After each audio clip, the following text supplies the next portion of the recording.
મારું નામ આનંદ ગૌતમભાઈ ચાવડા છે. હું ધોરણ 10 કૈલાસ વિદ્યાલયમાં અભ્યાસ કરતી હતી. મને નાનપણથી જ MPS 1 નામની જેનેટિક પ્રોબ્લેમ છે, જેના કારણે મારા હાથ પગ તેમજ આંખમાં અને સાંભળવામાં પણ પ્રોબ્લેમ થાય છે. આંખમાં પ્રોબ્લેમ હોવાથી મારે LED લાઇટ અને બિલોરી કાચના ચશ્માથી વાંચવું પડતું હતું, જેના કારણે મને ઘણી તકલીફ પડતી હતી.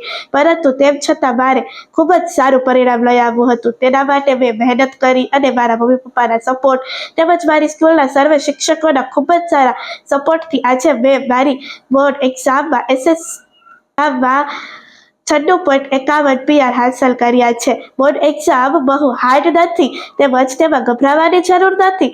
પેપર્સ પણ એકદમ સહેલા છે. મેં મારી બોર્ડ એક્ઝામમાં મને આટલી શારીરિક પ્રોબ્લેમ હોવા છતાં પણ 96.51 PR આવી શકે તો નોર્મલ વિદ્યાર્થીઓ થોડીક મહેનત અને ગભરાયા વગર સારું પરિણામ લઈ આવી શકે છે.